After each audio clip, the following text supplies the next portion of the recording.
International space station, short ಫಾರ್ಮ್ನಲ್ಲಿ ISS ಅಂತ ಕರೀತಾರೆ. ಇದರ ಬಗ್ಗೆ ನೀವು ಒಂದು ಸಲನಾದರೂ ಕೇಳಿರ್ತೀರಿ. ಇದು ಮನುಷ್ಯರಿಂದ ಸ್ಪೇಸ್ನಲ್ಲಿ ನಿರ್ಮಿಸಲ್ಪಟ್ಟ ಅತ್ಯಂತ ದೊಡ್ಡ ಸ್ಟ್ರಕ್ಚರ್. ನೀವು ಇದರ ಫೋಟೋಸ್ ಆಗಲಿ ವಿಡಿಯೋ ಆಗಲಿ ನೋಡಿದಾಗ ನಿಮಗೆ ಒಂದು ಡೌಟ್ ಬಂದಿರ್ಬೋದು, ಇಷ್ಟು ದೊಡ್ಡ ನಿರ್ಮಾಣವನ್ನು ಸ್ಪೇಸ್ನಲ್ಲಿ ಹೇಗೆ ನಿರ್ಮಿಸಿದ್ದಾರೆ ಅಂತ. ಈಗ ಅದೇ ವಿಷಯಗಳ ಬಗ್ಗೆ ಈ ವಿಡಿಯೋದಲ್ಲಿ ತಿಳ್ಕೊಳ್ಳೋಣ. ಅದಕ್ಕಿಂತ ಮುಂಚೆ ಒಂದು ಚಿಕ್ಕ ಪ್ರಮೋಷನ್. ನೀವು ಸ್ಟಾಕ್ ಮಾರ್ಕೆಟ್ಗೆ ಹೊಸಬರಾಗಿದ್ದು ಶಾರ್ಟ್ ಟರ್ಮ್ ಮತ್ತು ಲಾಂಗ್ ಟರ್ಮ್ನಲ್ಲಿ ಇನ್ವೆಸ್ಟ್ ಮಾಡೋದು ಹೇಗೆ ಅಂತ ಯೋಚನೆ ಮಾಡ್ತಿದ್ದೀರಾ? ಹಾಗಾದರೆ ನೀವು ಮೋತಿಲಾಲ್ ಆಸ್ವಾಲ್ನಲ್ಲಿ ಡಿಮ್ಯಾಟ್ ಅಕೌಂಟ್ ಓಪನ್ ಮಾಡೋದು ಒಳ್ಳೆಯದು, ಅದು ಕೂಡ ಫ್ರೀಯಾಗಿ. ಇದು 30 ವರ್ಷಗಳ ಎಕ್ಸ್ಪೀರಿಯನ್ಸ್ನಿಂದ 22 ಲಕ್ಷ ಕಸ್ಟಮರ್ಸ್ನ ಹೊಂದಿದ್ದು ಇದು ಇಂಡಿಯಾದ ಬೆಸ್ಟ್ ಬ್ರೋಕರೇಜ್ ಕಂಪನಿಯಾಗಿದೆ. ಇದರಲ್ಲಿ 0 ಮೇಂಟೆನೆನ್ಸ್ ಚಾರ್ಜ್ ಇರುತ್ತೆ. PAN card, Aadhaar card, bank ಪ್ರೂಫ್ನಿಂದ ಡಿಮ್ಯಾಟ್ ಅಕೌಂಟ್ ಓಪನ್ ಮಾಡಿ ಮೋತಿಲಾಲ್ ಆಸ್ವಾಲ್ ಅವರ ಟ್ರಸ್ಟೆಡ್ ಅಡ್ವೈಸ್ ಪಡೆಯಿರಿ. ಇವರು ನಿಮಗೊಬ್ಬ ಪರ್ಸನಲ್ ಅಡ್ವೈಸರ್ನ ನೇಮಿಸಿರ್ತಾರೆ. ಇವರು ನೀವು ಯಾವ ಸ್ಟಾಕ್ ಕೊಳ್ಳಬೇಕು, ಯಾವ ಸ್ಟಾಕ್ ಮಾರಬೇಕು ಅನ್ನೋ ಅಡ್ವೈಸ್ ಕೊಡ್ತಾರೆ. ನೀವು ಮೋತಿಲಾಲ್ ಆಸ್ವಾಲ್ನಲ್ಲಿ ಅಕೌಂಟ್ ಓಪನ್ ಮಾಡಿದಾಗ ನಿಮಗೆ 25,000 ರು ಬೆಲೆ ಬಾಳುವ ವೆಲ್ಕಮ್ ಬ್ಯಾಸ್ಕೆಟ್ನ ಜೊತೆಗೆ 3,000 ರೂಪಾಯಿ ಬೆಲೆ ಬಾಳುವ ಕೂಪನ್ಸ್ ಮತ್ತು 1,000 ರೂಪಾಯಿ ಕ್ಯಾಶ್ ಬ್ಯಾಕ್ ಸಿಗುತ್ತೆ. ಇದು ಟ್ರೇಡಿಂಗ್ ಮಾಡಲು ಫಾಸ್ಟ್ ಆ್ಯಂಡ್ ಸೆಕ್ಯೂರ್ ಪ್ಲಾಟ್ಫಾರ್ಮ್ ಆಗಿದೆ. ಆದ್ದರಿಂದ ಇದರ ಮೇಲೆ ಇಂಟ್ರೆಸ್ಟ್ ಇರೋರು ಡಿಸ್ಕ್ರಿಪ್ಷನ್ನಲ್ಲಿರೋ ಲಿಂಕ್ ಮೂಲಕ ನಿಮ್ಮ ಹೆಸರು ಮತ್ತು city name, phone number enter ಮಾಡಿ ಡಿಮ್ಯಾಟ್ ಅಕೌಂಟ್ನ ಓಪನ್ ಮಾಡಿ. ನಮ್ಮ ಯೂನಿವರ್ಸ್ ಬಗ್ಗೆ ತಿಳಿದುಕೊಳ್ಳುವ ಆಸಕ್ತಿ ನಮ್ಮೆಲ್ಲರಿಗೂ ಇರುತ್ತೆ. ನಮಗಿಂತ ಜಾಸ್ತಿ ಆಸ್ಟ್ರೋನಾಮರ್ಸ್ಗೆ ಇರುತ್ತೆ. ಪ್ರತಿಯೊಂದು ಸ್ಪೇಸ್ ವಿಷಯವನ್ನು ಭೂಮಿ ಮೇಲಿಂದಲೇ ಟೆಲಿಸ್ಕೋಪ್ನಿಂದ ನೋಡಿ ತಿಳಿದುಕೊಳ್ಳೋಕ್ಕಾಗೋದಿಲ್ಲ. ಆದ್ದರಿಂದ ಸ್ಪೇಸ್ನ ಇನ್ನಷ್ಟು ರಹಸ್ಯಗಳನ್ನು ತಿಳಿದುಕೊಳ್ಳಲು ಅಲ್ಲಿಗೆ ಹೋಗಿ ಎಕ್ಸ್ಪರಿಮೆಂಟ್ಸ್ನ ಕಂಡಕ್ಟ್ ಮಾಡಲು ಈ ISSನ ನಿರ್ಮಿಸಲಾಗಿದೆ. ಈ ISSನಂತಹ ಐಡಿಯಾ ಇದಕ್ಕೂ ಮುಂಚೆ ತುಂಬ ವಿಜ್ಞಾನಿಗಳಿಗೆ ಬಂದಿತ್ತು, ಆದರೆ ಆವಾಗಿನ ಟೆಕ್ನಾಲಜಿಗೆ ಅದು ಸಾಧ್ಯವಾಗಲಿಲ್ಲ. ಆದರೆ ಕೆಲವು ವರ್ಷಗಳ ನಂತರ ಕೆಲವು ಆಸ್ಟ್ರೋನಾಮರ್ಸ್ಗೆ ಸ್ಪೇಸ್ನಲ್ಲಿ ಸ್ಪೇಸ್ ಬಗ್ಗೆ ರಿಸರ್ಚ್ ಮಾಡಲು ಒಂದು ಪ್ಲೇಸ್ ಅಥವಾ ಮನೆಯಂತಹದ್ದೇನಾದರೂ ಇದ್ದಿದ್ದರೆ ಅಲ್ಲಿಗೆ ಹೋಗಿ ಎಕ್ಸ್ಪರಿಮೆಂಟ್ಸ್ ಮಾಡ್ಬೋದಿತ್ತಲ್ಲ ಅಂತ ಒಂದು ಯೋಚನೆ ಬಂತು. ಆವಾಗ ಬಂದದ್ದೇ ಈ ISS ಐಡಿಯಾ. ಮೊದಲಲ್ಲಿ ISS ಬಗ್ಗೆ ಯೋಚನೆ ಮಾಡಿದಾಗ ISSನ ಡಿಸೈನ್ ಈ ರೀತಿ ಇತ್ತು.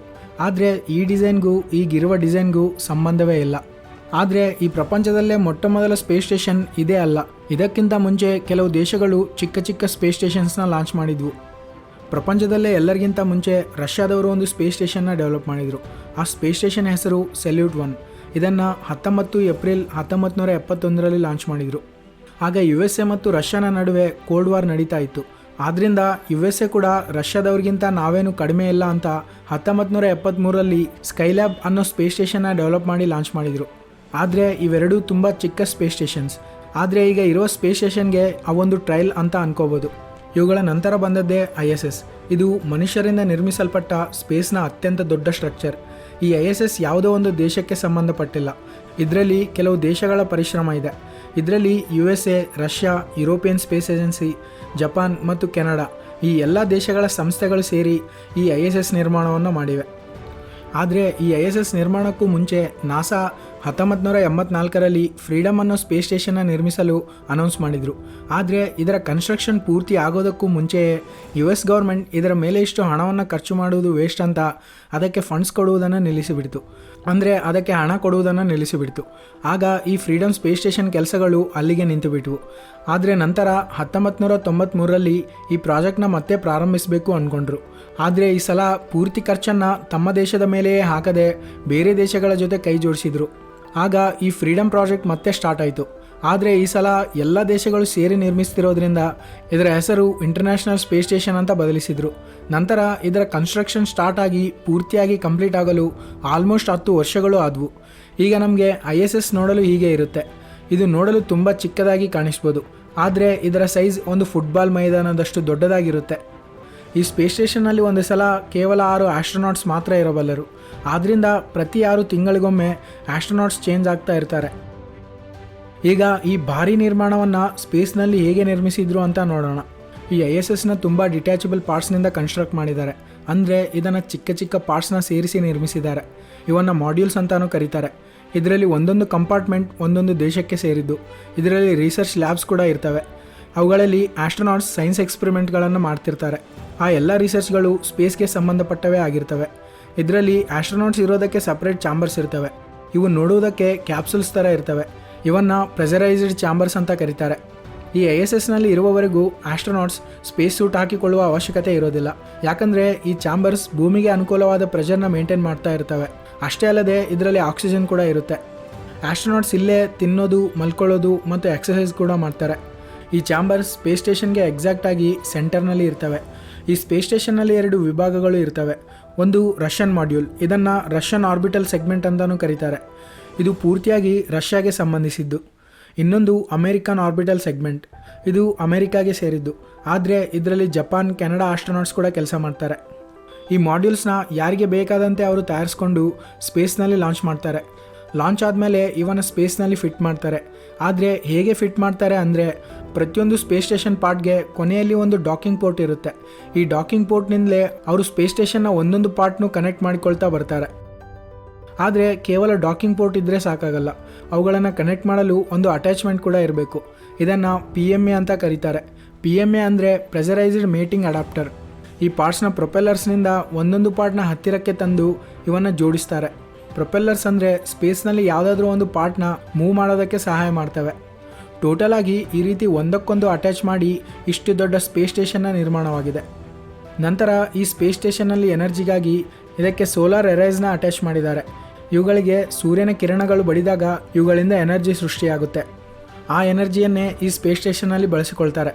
ಆದರೆ ಇವುಗಳಿಂದ ಎನರ್ಜಿ ಸೃಷ್ಟಿಯಾಗೋದಷ್ಟೇ ಅಲ್ಲದೆ ಹೀಟ್ ಕೂಡ ಸೃಷ್ಟಿಯಾಗುತ್ತೆ.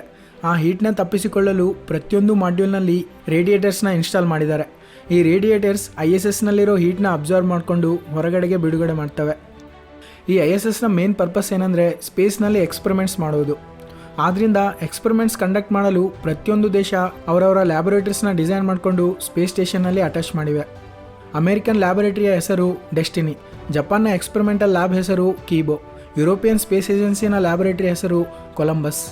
ಈ 2 ಲ್ಯಾಬೊರೇಟರೀಸ್ ಕೂಡ ಅಮೆರಿಕನ್ ಆರ್ಬಿಟಲ್ ಸೆಗ್ಮೆಂಟ್ನಲ್ಲೇ ಇರ್ತವೆ.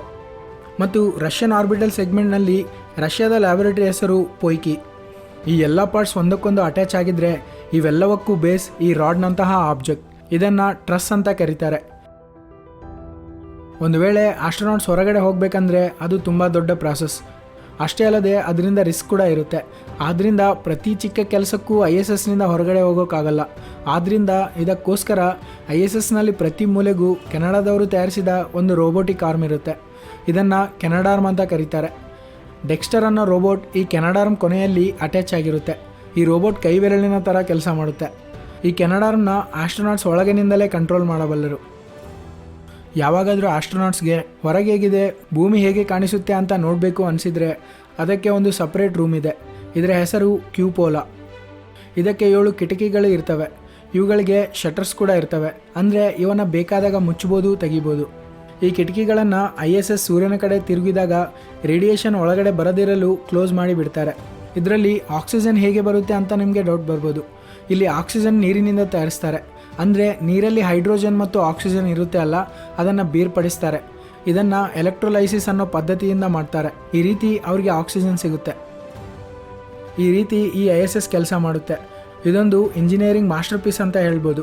ಫ್ಯೂಚರ್ನಲ್ಲಿ ನಮ್ಮ ದೇಶ ಕೂಡ ಇಂತಹ ಒಂದು ಸ್ಪೇಸ್ ಸ್ಟೇಷನ್ನ ನಿರ್ಮಿಸ್ಕೊಳ್ಬೇಕು ಅಂತ ಬಯಸೋಣ.